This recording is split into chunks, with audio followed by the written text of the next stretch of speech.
喜べ少年. Yes, hello everyone. Welcome back to Let's Talk Fate Grand Order. Hope you're ready for a wet, foggy, dreary, jolly old episode of Let's Talk Fate Grand Order today. Because this is our London pregame episode. I am one of your hosts, Dr. Omega, and with me is Mr. Lucky. Season's greeting, everyone. Welcome to FGO, aka It's Alright Because It's Cute and Fluffy. Just get straight into it. Disclamation of spoilers. We're going to be talking about current and future events for both JP and NA. Not to mention topics will include profanity, sexual innuendo, and or other not safe for work materials. More specifically, we're going to be talking about the mechanics of the London chapter. We will avoid most story and servant-related spoilers, but if you want a completely free experience, this is not the place. As always. And once again, if YouTube is listening to this, do not think that makes us not advertiser-friendly, in the slightest. Please don't limited monetize, because I think that also affects our algorithm for who actually sees the video. That's probably true. Makes it less likely to come up in searches or whatever. See, the money is so small, I don't even care about that. I just care about that we're not, reaching as many people as we could. Mm-hmm. So, no demonetize, please. Please. Speaking of please, that doesn't really make any sense, but let's answer the age-old question, where the fuck is Ron? Turns out he was incinerated with human history. Yeah, funny thing that, huh? Yeah, we'll have to fix that sometime. We'll At get some around to point. it. Alright, so yes, let's start our full-blown show. We have a very healthy show for you today, and don't think we're just going to talk about London. We've got some other stuff in there. Some other tips and tricks and tidbits. Speaking of tips and tricks, let's check in with everybody's favorite Kohai, Mash, to give you the latest in pro tips. 先輩、起きてください。 That's right, it's time for Wake the Fuck Up Senpai, our regular segment for pro tips. Today we just have one. We've built up only one. But it's pretty simple. Now that we have multiple support setups, set aside one for event. I recommend even naming it event, because you can name them. And when an event rolls around, give your event support setup your appropriate servants and CEs to get your friend points, and then when the event is over, you can immediately switch back to your normal one. I actually want to stress this one because I've noticed this a lot. As people will switch their standard support setup over to all the event CEs and event servants, and then just forget about it. Mm-hmm. And so it's like 2 weeks down the line, they still have Holy Knight. Well, they would have like Holy Knight sign equipped or Gouda order equipped. And I'm just like, do you not pay attention to these things? It's like, come on. Yeah, fix your support setups. Mm-hmm. I did it Keep on that. immediately. But now, let's move on to our next regular segment, which is Records from the Throne, our regular achievement topic. Guess what? These are oddly very similar. If we weren't on a internet connection, we could probably do like 3, 2, 1 and try and say them at the same time, but let's not do that. Because I don't think it'll sync up. No, probably not. But, gee, Lucky, I don't know about you, but I protected Santa Ultra Smile. What did you do? Me? Oh, nothing much. I just protected Santa Ultra Smile. Funny how that Yeah, works. funny that. Yeah. I'm a little miffed because if anyone who's planning ahead knows that Saber Wars should be coming up in NA pretty next month, most likely. Yeah, we have some thoughts on that. We'll get to that. We'll get to that. But I'm working on my Saber Lily, and I had thought I had all the materials to get her to her final ascension, but specifically I had 10 seeds of Ereshkigal. Turns out I only had 7, and I'm losing my mind trying to figure out where they went. I kind of wish I had a history of actions.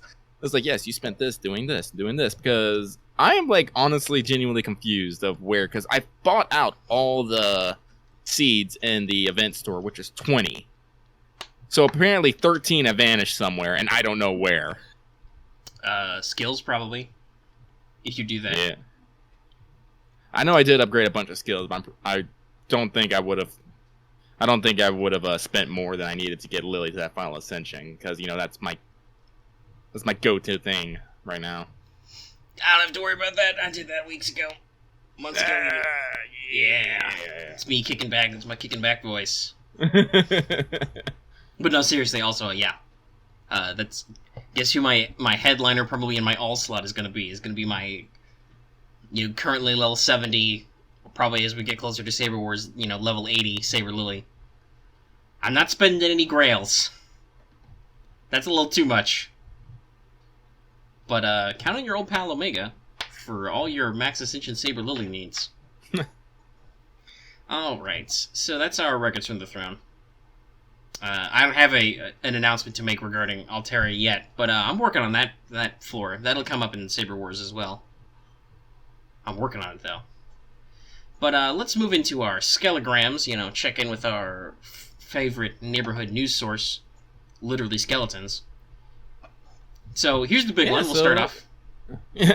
Yeah, start off. Bit of announcement. We have hit 100 subscribers. Like, yay! Congratulations to us, and congratulations to you for being a part of this. Mm-hmm. You were here for the first 100 subscribers, unless you weren't, in which case, please subscribe. But yeah. So we're definitely gonna do something. We're not quite sure what yet. No, we're juggling a couple of ideas, and we might do a combination of some things. We're flexible. Yeah, for now, this is your probably your last chance to get suggestions in. So feel free to leave those in the comments. Drop those in, what you want us to do. I'm really leaning towards especially since we've been talking about Apocrypha a lot lately, I'm really leaning towards the idea of, watching simul watching the first episode and basically doing the riff tracks treatment. If we want to go full-blown riff tracks, we could do something special. We could dial it in the English dub. Oh. And see what our genuine reactions to that. Oh my goodness. But yeah, so we'll let you guys know exactly what we're doing, or it'll just appear on the channel one day. Always flexible we are. But yeah, we hit 100 subscribers. YouTube was kind enough to send an email about it, even. They were like, hey, yeah, no. Seriously, YouTube creators was like, hey, you hit 100 subscribers. You should tell people. And I was like, I'm sure I will. And I'm telling you right now. Thanks, YouTube. Alright, well, let's move into the real big news here. In terms of announcements, anyway. Because London was already announced. But for Japan, it's time for Merry Christmas of the Underworld, of all things. That was announced. And in fact, it has started, I believe. Yeah, okay, it has. I'm checking the date. So it's running from 12:15 to 12:25. That's right. In Japan, the Christmas events actually end on Christmas. I'm still upset about that. You can't see me, but I gave a potent side-eye to Aniplex of America there. So, this event requires you to have cleared the Babylonia story chapter for obvious reasons. One of those obvious reasons is that Ereshkigal is finally the limited servant. You no longer need to ask Ereshkigal Noen. The answer is Ereshkigal now. I'm pretty sure a lot of people were super stoked. Yeah. A lot of people thought it would be coming because Ishtar was originally a Christmas limited servant. And in fact, her banner just reran because they did the rerun for last year's Christmas. So it slots in perfectly. Ereshkigal is your limited servant. Bonus servants for this event include previous Santas, Mash, and also several servants from the Babylonian chapter. The actual raid-up banner, which runs for this duration, is on Eresh, Altera, Castergil, Medusa Lily, and Ushiwakamaru, and also some event CEs. We'll cue in with those in a second. And the welfare was quite a shocker, I think we can say. It's Altera the Sun Ta. And, oh my god, guys. Oh my god. Not only is it Santa-themed Altera, it's also, for some reason, cheap-themed Altera. And it is adorable and fluffy. And, oh my god, you cannot see, just thinking about this has, give me the biggest smile on my face. You get giddy. It's literally cute and fluffy. Yeah. And has rainbows, because Altera, duh. Yeah, duh. But we were talking about this earlier because if you look at the sheet design, they got some really funky legs. And Omega pointed out... why don't you go ahead, Omega? Well, yeah, I said that they were almost literally wolves in sheep's clothing because those are Velber anti-cells under there. Those are, Altera's minions from the Dark Sector, if you've played Extella. Like, Yeah, that's some serious bad this juju. makes me wonder if this is the White Titan version of Altera from Moon Cell, not necessarily the heroic servant Altera. Well, she's definitely queuing into her space powers now, not just with her space NP and other stuff, but, you know, like one of her skills is named Starman's Gift, stuff like that. She's very much rolling with her space theme. Also, oddly enough, despite the fact that I think she's glued to that sheep, she's an archer, not a rider. Yeah, I know. Actually found that very interesting, but I guess they already have a Rider Santa, so they were thinking of something different. Yeah. In fact, there are two Rider Saber altars. But speaking of her MP, again, the team over there pushing what they can do. As I said, you get an orbital bombardment of sheep, which is fantastic. So basically, step 1, imagine Nyan Cat, but with sheep. 1. Step 1. Step 2, imagine a Macross missile massacre of Nyan Cat sheep. We are coming somewhere close to the neighborhood of, what is it? It's like Candy Storm Photon Ray or something. Yeah. Oh, and also, the sheep Step Ba. 3. And, all the sheep. Yeah, they Ba, and all of them are Altera's voice actress. So you just hear this meh, meh, and Altera's voice, and you're just like, oh my god, just my heart. I can't. Yeah, someday we're gonna have to upgrade to face cam for this, and then we'll have an actual video feature, because you guys should just see my face. I'm just lit up. I can't stop smiling thinking about it. It's so damn cute. It's too good. Oh my goodness. It is quite wholesome. Yeah. Let's not get too bogged down in it, though. We'll come back to talk yeah. about Altera, the Sunta, and Ereshkigal a little bit more. Let's continue talking about news for the event. All The event uses a rappel system, just like we just finished in North America for Christmas. I think the second Christmas event does also.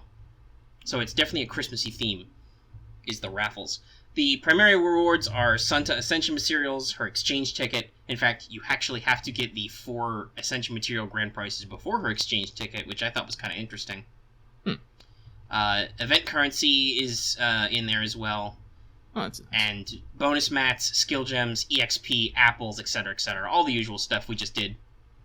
The event store has even more mats, extra copies of Sunta, and so on, as well as the 5-star Craft Essence Merry Sheep, which features Hassan of Serenity, dressed in a tiny sheep costume. Yeah. And the Gacha CEs include Starry Nights, which features Ishtar, Party Time, and Snow Pirates. 5 guesses as to who's on Snow Pirates. They don't count. We also get some quality of life updates, which is always good to hear over in North America, because we hope we get those sooner. You can mark servants and CEs as select, so they jump to the top of your browser, even if they're, say, you know, like if you're sorting by level, normally your, I don't know, as an example, your level 35 Urale would be down there somewhere. But, you know, you're using Urale currently, maybe you want to mark her as select, so she'll jump to the top of the browser. No, I don't think this works on Friends yet, but I wait for it to work on Friends. I hope to God they put that feature in. They're just, they were totes friends. I definitely have a few select friends that I would definitely want at the top at all times. Mm-hmm. Guess what? They're either on this show right now or they're in our community Discord, usually. Yeah. That's right. If you want all the best friends, join our Discord, share friend codes. Hey. So, servant and CE cards can also be zoomed in on now. You can zoom in on the art. And you can start spotting all the little interesting details. Mm-hmm. Some people have been doing all that, finally getting to zoom in on other parts of the CE so they can, like, highlight, like, aha! It was this. So, in event, bonus drops that a servant gives are shown directly on their portrait. I'm not exactly sure how that works, but that's what they say it does. So now you can always see directly what servant gives you what bonus. So that's neat. And debuff effects now show guard if they fail due to inherent resistance, and miss only shows if they fail due to their own dice roll. So that's actually an interesting idea. I didn't really think that was an issue, but now that I read it, I'm like, oh, well, that's actually kind of convenient. Like, honestly, like, as soon as I read it, I was like, yeah, that makes a lot of sense, because before it just always read miss, and you never knew if it was because it actually missed or because of some resistance. Now that they've differentiated between the two, you actually know that, you know, your debuff resistance is actually doing its damn job. Right. So now there's 3 states. No effect, which means it can affect. Like, for instance, if you have opposite sex charm and you charm a same-sex character, it says no effect because it can't affect them. Now it would say guard if inherent debuff resistance was like, no, that failed. And then miss if just, it was a 20% chance you didn't roll a 20. Also, I haven't seen what this means, but supposedly Pierce and an Invul, as in Pierce invulnerability and invulnerability, and then Dodge and Sure Hit have different visual displays, which now show you directly when they trigger. So they're supposed to, like, be much better defined about, so you can see, you know, when you hit somebody, if they've got invulnerability, or if you pierce that invulnerability, and so on and so on. And also, for obvious reasons, the Babylonian chapter will have 1/4 AP on main quests, so you can clear it to do the event. Which is very generous, I think. Yeah. Because as I understand, a lot of people have jumped into the game recently on JP, for one reason or another, so it takes a lot of AP to work through those story chapters. We'll talk about that in a second.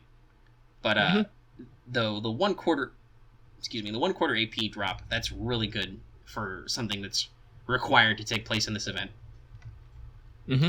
So that's all our major notes for the Merry Christmas of the Underworld. Sorry, I hiccuped a little there. That's our major news item. We got a secondary news item, though. Guess what? North America, Chaldea Broadcasting Station US branch, London pre-release stream, 12/18.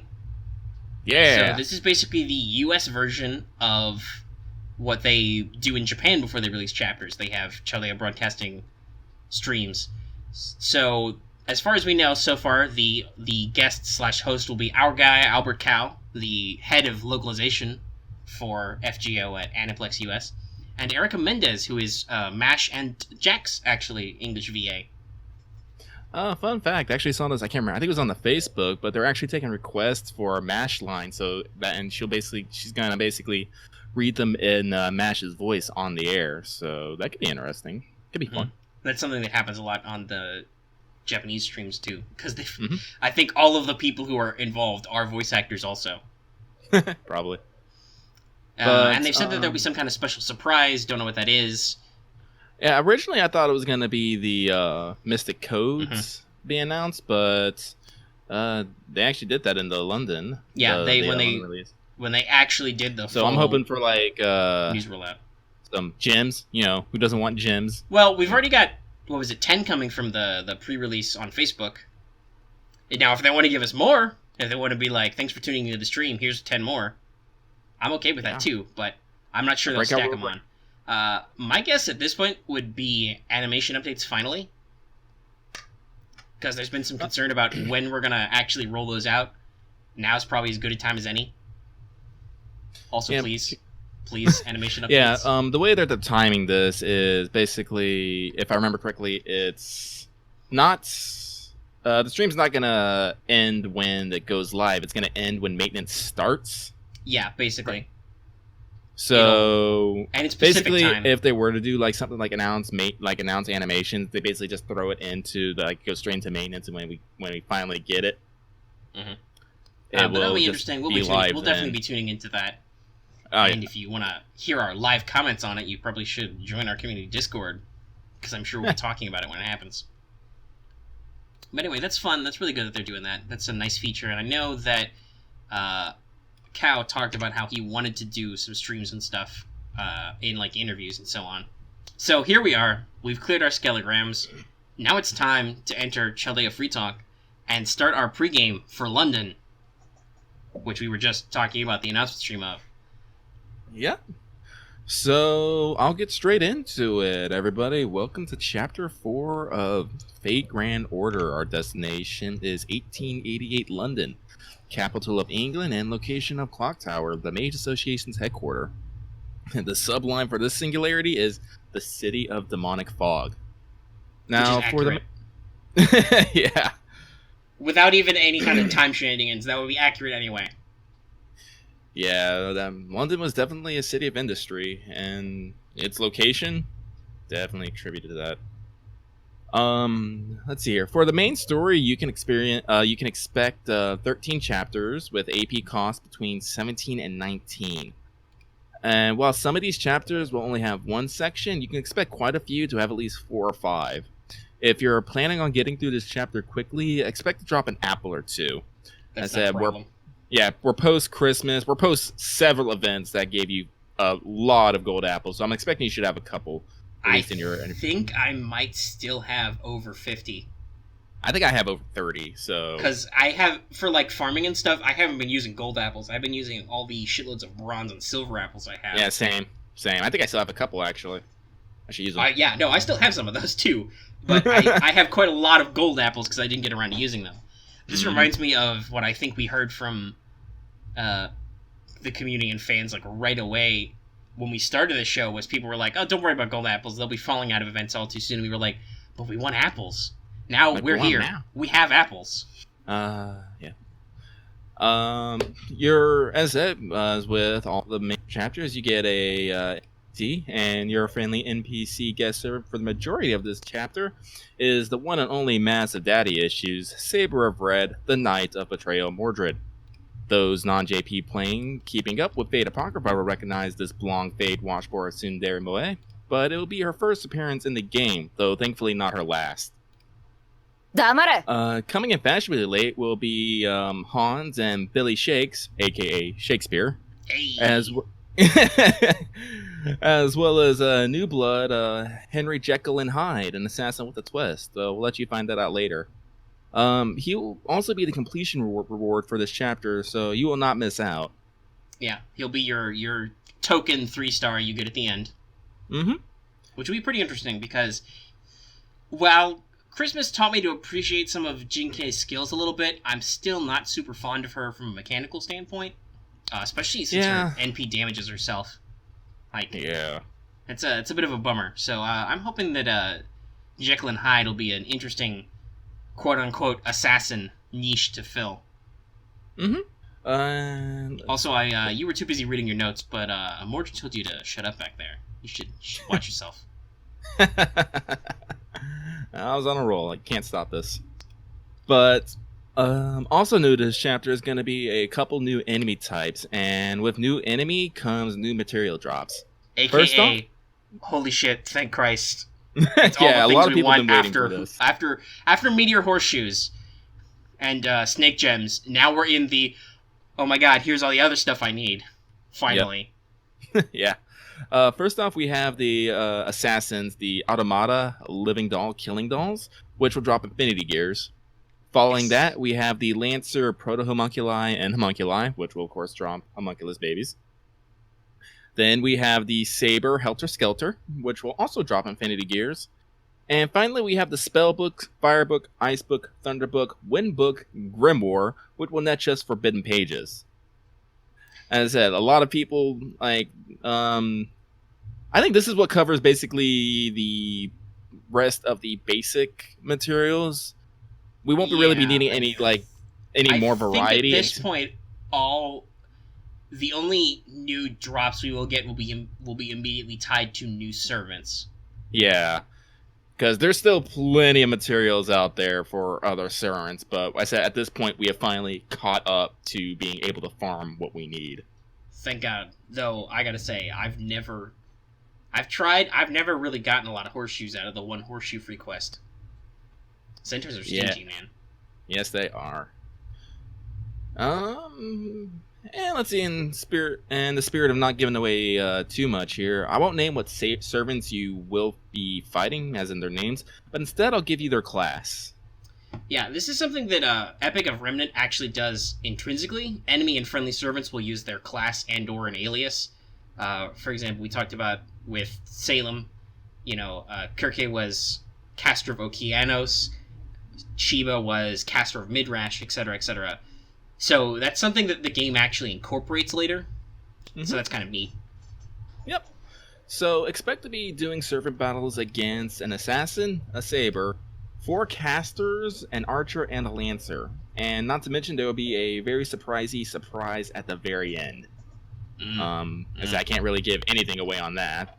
So, but hold on to your butts. The question: does it rhyme with Eamon Filler? That's a question we'll leave up to you, listeners. Now, whether you not or you keep Best Kohai Mash and your party, she will be receiving not one but 2 upgrades this chapter, gaining her second ascension during this story, as well as increasing her bond level at the conclusion. I'm very excited about her ascension because that'll raise her level cap. That level 40 is starting to bog me down. Like, I really like her tankiness, but man, I say, like, I don't know about everyone else, but I do keep Mash in my party. She's the very last one. When I do story quests or event quests, almost maybe not event quests, depending on whether there's bonus servants or not, but like lots of high level farming and definitely doing story quests. She's almost always at least in my back row. Yeah. Mash, what do you think about getting your ascension? Yeah, and along with the story, several new interludes are going to be added for side questing. You can look for new stories with Tomomo Cat, Medea, Mephistopheles, Vlad III, and Hans Christian Andersen. That's good. I'm pretty sure I have Medea and Hans up to the level they need to be. And now I finally have an excuse to level Mephistopheles. Because who the fuck would level him otherwise? I just see nothing attractive about that man. His design's weird, his character's weird. I haven't even actually tested him out yet. I was just like, no, I'm just gonna put you in the. Just stay there, good boy. Don't blow me up. Just camp in my second archive until I'm ready to level you, like all my other servants. But of course, this is a story chapter, so that's not all. Along with London, we'll be able to access a few new missions in Chaldea. They are called Master Missions and will unlock 3 mystic codes. Yeah, basically, if you want to get even more in-depth about this, dial back a couple episodes. We talked about directly when we were like, let's anticipate London. We talked about what they do in more detail, but we'll refresh your memory again, just so you don't have to go back and find whenever the hell we talked about that last. Yep, starting off, we're going to get the Mage Association Mystic Code with the ability to restore health to all allies, increase the NP gauge, and redistribute command cards. Second is the Atlas Academy Mystic Code, armed with the skills to apply Invincible to a servant, remove debuffs, and reduce cooldowns. And finally, the Chaldea Combat Uniform, aka the Plug Suit, will be gearing you up with the option to buff all allies attack, stun an enemy, and even switch out team members. So, shenanigans. Also, fair word of warning, the EXP costs for the new Mystic Codes are incredibly high. Really? Yes. There are people who literally who have been playing since the beginning of JP and literally don't have all 3 maxed out. Oh, dang. So, they're very steep costs, so you will probably want to pick which one you want to prioritize out of these collections and focus on leveling that if you want to focus on leveling. But otherwise, feel free to just, play with what suits your tactics. Personally, Atlas is pretty good, with debuff cleanse and removing cooldowns, but I'm thinking Chaldea Combat or Mage Association, because how many times have you been, shit, I have the perfect person for this in my back row, right? Or, been like, man, I really wish I had different command cards. Both of those abilities, I think, are really strong strategically. And Combat Uniform Switch ability will let you explicitly plan around the class triangle. If you don't know what order enemies are going to show up in, you can say, throw out an assassin first, and then if you get casters, you're like, okay, assassin, come back, I'll throw out a rider. Yeah. You just gotta remember that cooldown. It's not something you can do constantly. Which makes me kind of angry. Well, I mean, it could be worse, I guess. Codecasts and Extella are, so many slots per. Yeah, that's true. You can use them as many times as you like, except you've only got 3 heal-alls. Now, lastly, as with all chapters, there will be a London-specific banner with the first-time appearance of SSR Saber Mordred, SR Berserker Frankenstein, Rare Assassin Henry Jekyll and Hyde, Rare Caster Charles Babbage, and Rare Caster Parcelses von Hohenheim. Paracelsus. Paracelsus von Hohenheim. Thank you, Full Metal Alchemist, for letting me get that last one.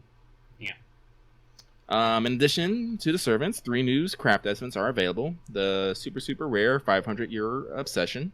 The super one rare I never want to necromancy. draw for its art. Okay, I know. Even though it's kind of good, but at the same time, I'm like, no. No, I'm good, thanks. You stay over there. The super rare Awakened Will, and the rare Clock Tower. Expect the runner to start when London starts and end on 4th of January next year. That's a very long-running banner.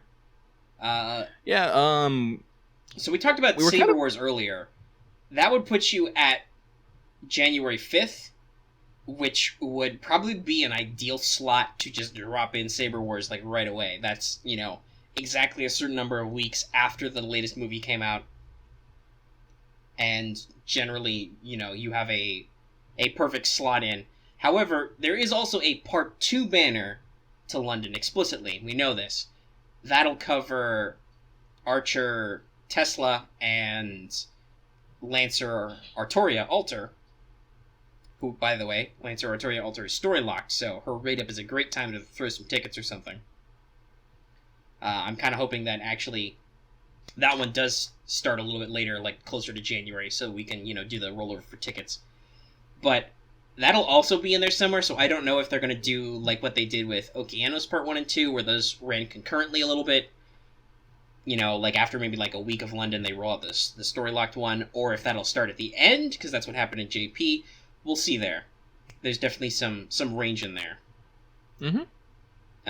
By the way, these craft essences, like, we don't want 500-year obsession for, like, fluff reasons, but all of them are actually pretty good. Also, by the way, you notice how we talked about, there are a lot of casters and stuff in our, collection of enemies. Who are these new characters? Listen, it's not a spoiler if you guys can put 2 and 2 together. No, that's called deductive reasoning. Which actually, I believe, perfectly suits London. Yeah. So, that's most of our London pregame, our nice majority chunk there. That's everything you need to know going in.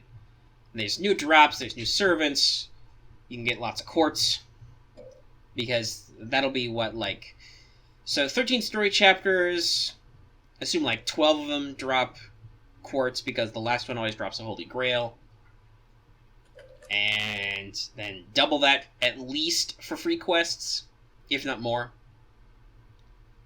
So you're looking at probably another, close to 10 roll worth of quartz out of the story, which I love, because Mordred come home. That's going to be important, because, as I said, we're going to have, someone's going to want to roll, because I know, Tomomo's being unlocked. Mm-hmm. I want Lancer Artoria. I want Frankenstein. Mm-hmm. Fran. Also, Jack and Nursery Rhyme are permanently added back to the story gacha, too. So they're no longer so that's now. That's 5 girls I want. I'm just I need all the core. There's a lot of rolling. That's a lot of rolling. Also, but on the opposite side, there's also a lot of additional opportunity. Mm-hmm. Mm-hmm. That's not how probability works, but that's what I'm hoping for. It's kind of how probability works. I'm not sure exactly how they got your breakdowns with who it picks, but there's, at the very least, there's a higher chance you'll get something new when you actually get something, because there's more new things to get. Mm-hmm. And we can hopefully stop rolling extra copies of Emiya. Or maybe that's just this is one of those things I was actually concerned about starting off on FGO. It's I would need to get these servants now before the pool gets too big, and I started just throwing random stuff that I may or may not want. Because that is the joy of rate ups. Yep. Also, the fact that some servants are story locked is both a plus and a minus in that regard. Nero's never going to spook you. You're never going to be oh shit, where did Caster Giles come from? Because he's actually story locked. But really? Yes, he is. He is a story lock. I did not know that. Yeah. That explains why I haven't got him at MP5. That explains why I haven't got him at all. That does not explain why I haven't gotten Hector at all. That smuggled guy just doesn't like me. I rolled Dearmid, though. Which I thought was funny, because I actually rolled a Lancer, a 3-star Lancer who was newer than Hector. But we'll see. Hopefully Fergus will come home next. In Friend Point Gacha terms. My luck holds is because I still have all rares currently. Well, also you rolled on this hatchback. Oh, yeah. How many times It's right, you rolled Skahawk. Don't talk to me about your luck. Though it's once again we've talked about how what's your gotcha luck like? You are the weird luck because you weren't planning on rolling Skahawk. You rolled on her banner, but you weren't thinking about it too seriously. You actually went out of your way to roll a lot on Jack and got buckus. Nothing. But anyway. All right, but as I said, that's enough about London and all. Thanks. So, Omega, why don't you break down some new servants here? All right, let's talk about new servant details. By the way, this is for Christmas JP. There's like 6 new servants in London, and they aren't all out yet. Maybe we'll cover some of them next time. I don't know. I feel like that would take a long time if we like broke down everybody, because we just read you the list of who's in the banner, right? Like, that's a little rough. Yeah. Maybe just SSRs and SRs. You know. But we can do that. that. I definitely feel like we can do Mordred. Mm-hmm. Fran, Well, I don't know. We especially since she's a major NPC, we might do Mordred as a servant spotlight sometime. That sounds good. Because in case you can't tell, I like Mordred. Just take that clip of Fighter saying I like swords, replace it with Mordred. Just you wait. Galaron's gonna listen to this, and then that's gonna appear in Discord. He does make some pretty cool meme stuff. I love it. Yeah, he's quick on the Photoshop. So, let's talk about the new Christmas servants. So, first of all, let's talk about Ereshkigal. She's actually kind of an interesting beast. She's very much built like a tank support lancer of all things, because she is a lancer. But she has really good debuff resistance and high HP, nearly Jean levels of HP, which is saying something. But she has an appropriately lowered attack stat, so she's not really a hitter. Her first skill guaranteed gives you invulnerability for a limited time. And then it has a chance to add other effects like debuff immunity, instant kill immunity, and a new buff removal immunity, which is really interesting. So it's an RNG proc, but it could save your butt from a lot of tough servants. Her last skill is a pretty thorough team buff. I think it's like heal, raise max HP, defense up. It also gives a special condition called Protection of the Underworld. We'll get back to that in a second. Her middle skill is just a Piranha Burst variant, which steroids her Buster NP. It also, gives her a little bit extra, but it gives her a little bit of NP charge, so it's a literal NP steroid. But even with that, her NP doesn't hit super hard. It's an AoE Buster. It can boost itself again with Overcharge, but the real kicker to her ability is the fact that if your allies have the protection of the Underworld buff, which her third skill gives, which does make it a little sucky that you gotta level and ascend her a lot before it kicks in, but if they have that buff, everybody gets an attack plus buff, which I think is like 20% attack up for 3 turns. So you can see what I'm talking about where she's a support kit. So her stat spread, her build is almost bizarre for a Lancer. She has Strength and Noble Phantasm at A, Mana, Luck, and Endurance at B, but her Agility is D. She also has a Quick Arts Buster deck, but has Territory Creation A+. So she's a bit of an odd duck. Very unusual, very unique. I kind of feel like they stuck up a dartboard with all these attributes and it's like, alright, wherever it lands, that's what she gets. Yeah.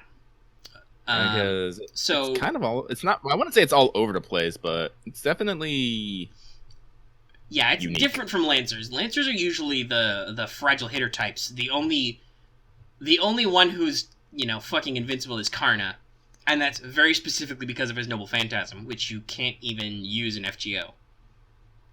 His armor, anyway. You can use the spear. But, it's a little weird. But, basically, this is just initial thoughts. I'm sure there'll be, more serious data mines on her later. But basically, the short version is, don't expect her to solo or anything. But if you slot her in the right team and you use her skills at the right time, she can bring the pain along with her team. She is very much a synergy piece. You stick her with, the obvious solution is stick her with Merlin, because that's, Buster Crits meme. But stick her with Merlin and stick her with somebody else, with maybe, a single target NP. If you have lots of archer mobs, she can clean those guys up pretty good. At the very least, she's definitely got that tanky build.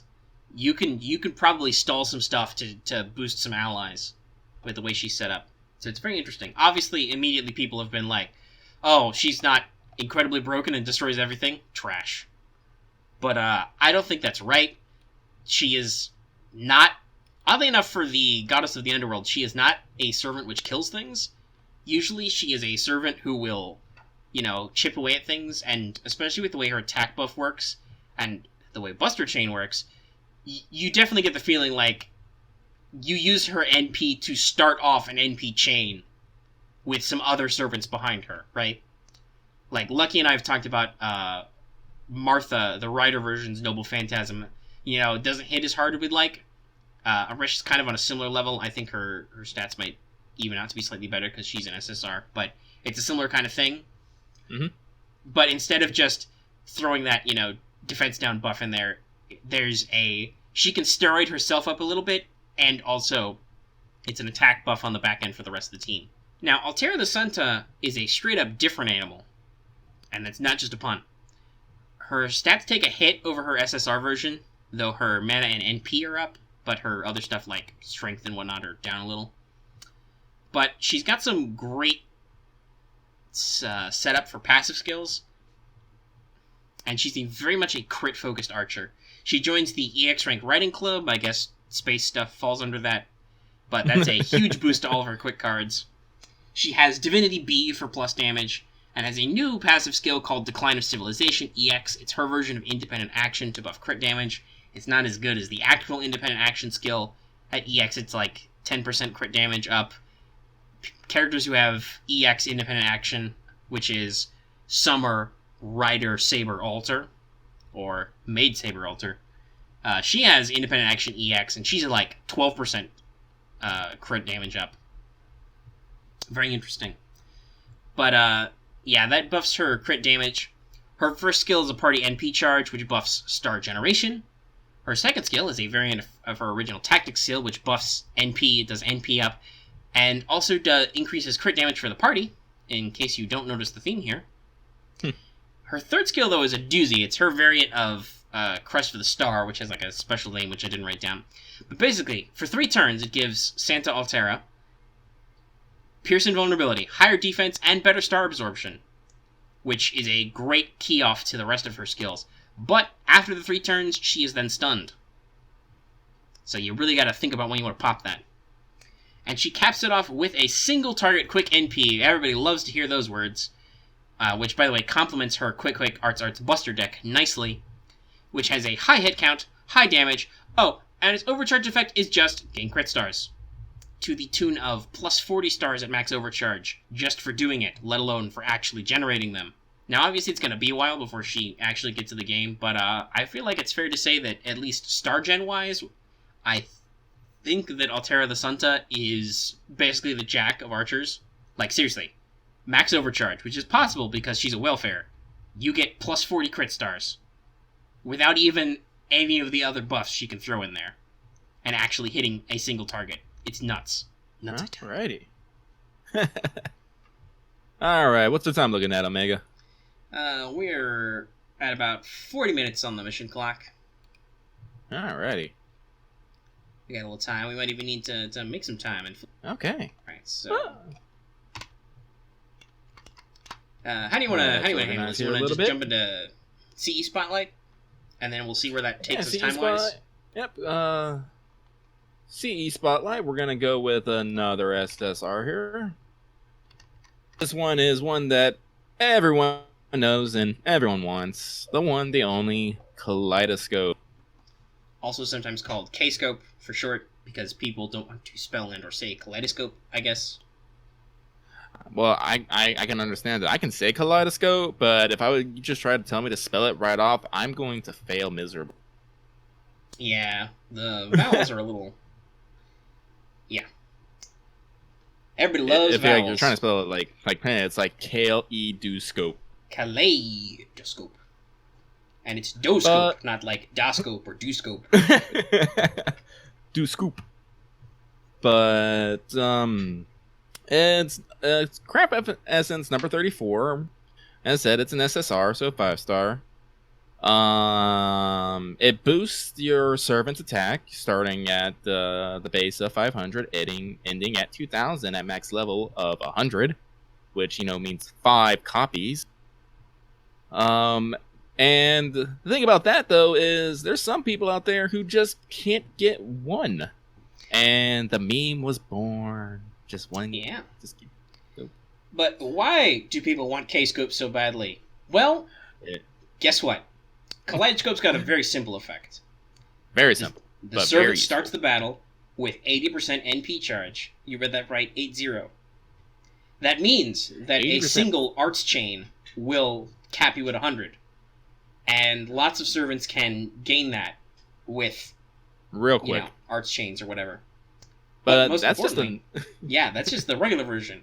If you can reach that level 100 tier and max limit break it, it goes all the way up to 100%. Just from the beginning. Yeah. You just want to ruin someone's day from the beginning?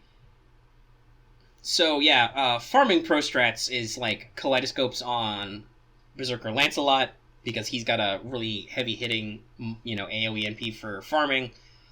There are lots of other incidents where you can just basically abuse the fact that you can turn one Noble Phantasm.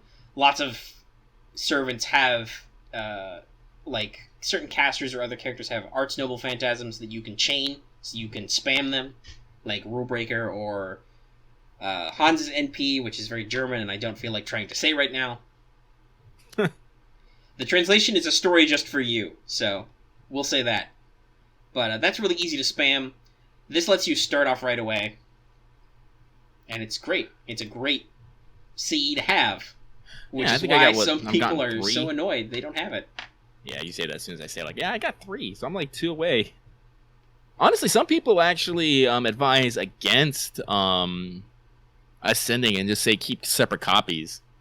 Because it's just better to... Because, as I said, it ups attack, which is, great. 500 to 2,000. And even if you can only get... I think it starts at level... Well, 40? all CEs, I think, 20, start 20. at... Yeah, 20. 20. Yeah, 20. So you still get, a good amount out of that. But the ability to have multiple servants just start at an 80% charge MP, some people see the value in that, and I can understand it, too. Yeah, one of my other favorite craft essences is Halloween Princess, which is, at max limit break, is 50% start, but it also gives you, plus 20% NP damage. So it's similar but different, but yeah, these are...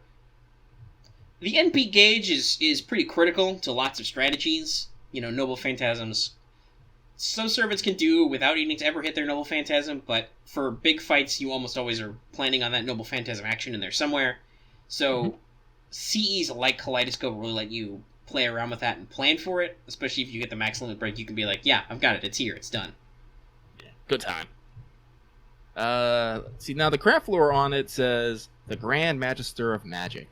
He who defends countless futures, countless possibilities, his life carries on like the flickering lights of a kaleidoscope. Now, this card features, I can't pronounce this name, and I'm going to butcher it. I'm going to get hell for this later, but I'm going to do it anyway. It's Kishur Zelreich Schweinorb. I can't do it. I don't know why Nasu loves German so much. I don't. But it's that thing. Zeltrich. Yeah. Zeltrek? One of those. Zeltrich. I'm not an expert in my German phenomes, so I'm not sure. Oh, but this dude is actually... While he is kind of a background character, he is definitely a very important character. Mm-hmm. His actions go back centuries, and is responsible for actually a lot of Nasuverse. Yeah. He's the guy who perfected Second Magic. Both of those letters are capitalized, by the way. Mm-hmm. And the Kaleidoscope actually refers to, before Extella called it a tree or whatever, Kaleidoscope was kind of how we talked about the concept of multiverses in Nasuverse, because there are many parallel timelines and so on. Those were seen as the flickering, the images in a kaleidoscope kind of thing. Mm-hmm. So that's obviously a big deal. That's something that he was known for, is the ability to shift dimensions. Yeah, as evidence is that he is both a character in Tsukihime and in the Fate universe. Which, by the way, in case you didn't know, are mutually exclusive. Yep. Those are two different versions of reality that cannot coexist. And this guy travels between them. Mm-hmm. I also believe that he is a distant ancestor of the Tosaka family. I was reading up on it earlier. I know he was taught Nagato Tosaka, and he was basically the. I'm trying to remember. He was the one who basically set up the Holy Grail War in Fuyuki City with the 3 Great Maid families. But specifically, I mean, maybe it's specifically he's an ancestor of Rin, but in other materials, like especially in Hollow Ataraxia, you see a little in Prismalia too, though. Rin has the ability to tap into some of Zeltritz's stuff and things, which shows up as a plot device. Yeah, no spoilers. Well, oddly enough, the premise of Hollow Ataraxia is that Rin does a thing which collapses all the timelines into one timeline, because otherwise you would never be able to make a sequel to Fate Stay Night. So yeah, there's some dimensional shenane going around. Shenane. But yeah, I think that's all. Kaleidoscope. But I think that's all we got for that CE Spotlight. Mm-hmm. And that actually took us over 50 minutes, so I don't think we need to roll in any extra segments. We just have our one little thing to talk about, and then we can do our regular outros. Yeah, so with Eresh finally showing up, now it is truly the time for Ren versus Ren. The Soon versus the Taheri. And some people might fight me on this, but I still think it holds up amazingly well when you look at their personalities and how they contrast, especially since they don't like each other. They don't like each other, but also they claim that they are the same. It's hilarious. Ishtar and Ereshkigal constantly refer to the other one as me, but also they don't get along. And that actually might be, going back to some mythological aspects, it's possible that Ereshkigal and Ishtar were the same goddess, just in different places. You know, Ishtar is the alive one, and Ereshkigal is the underworld one. They definitely, in various myths, have had a quote-unquote sibling rivalry, which we're not privy to the details because Moonspeak, but that's highlighted heavily in the Babylonia chapter where both of them first appear as NPCs. But yeah, the dialogue's really funny. Mm-hmm. They take some shots back and forth at each other. I can't wait for it. It's going to be great. So yeah, everybody pick your best Rin. Yep.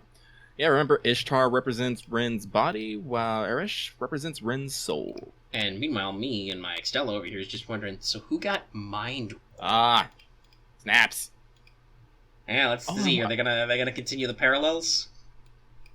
Oh, they might. Oh, shoot, they might do that for Parvati too with Sakura. Well, they've already explicitly said that because I'm not 100% sure on the specifics, but you know, with certain Indian like deities or other spiritual figures, there's like, you know, layers and avatars and faces and stuff. Like, you know, Rama is an avatar of Vishnu, I think. Mm-hmm. Which is interesting because, or is he an avatar of Indra? Whatever. There's, you know, like, because Karna and Arjuna are sons of the sun god, and I think Rama is not their dad, but he's also an avatar of their dad. It's weird. But Parvati is connected to some other goddesses who have different personalities and aspects, who would definitely sync with other aspects of Sakura's personality. So that'll be really interesting to see if they play that up, if we get more Sakura faces. Because while Parvati's actually turned out to be a really good servant, a lot of people were kind of concerned about her design, you know? Mm-hmm. It looks like it's a bit of a lazy trace of Boudica by the artist. But anyway. Alright, but so that's that. Mm-hmm. Now, next time on Let's Talk Fate Grand Order, as I said, we'll be into London. I'm assuming that many of us will have completed it already by then, so we'll be sure to be sharing our London thoughts and experiences. Yeah, we'll talk about the stream, obviously. We'll talk about the chapter. You'll be able to tell, apart from watching my Twitter, because I'm sure I'd tweet about it if it happened, but you'll be able to tell if I rolled Modred or not by if I am an alive, happy, whole boy, or if I am a crying, destroyed boy when we next air. Trust me, it'll be very easy to tell. Very easy to tell. I think that's Basically, everything we got. roll back to the Halloween episode when Lucky didn't roll Tamamo.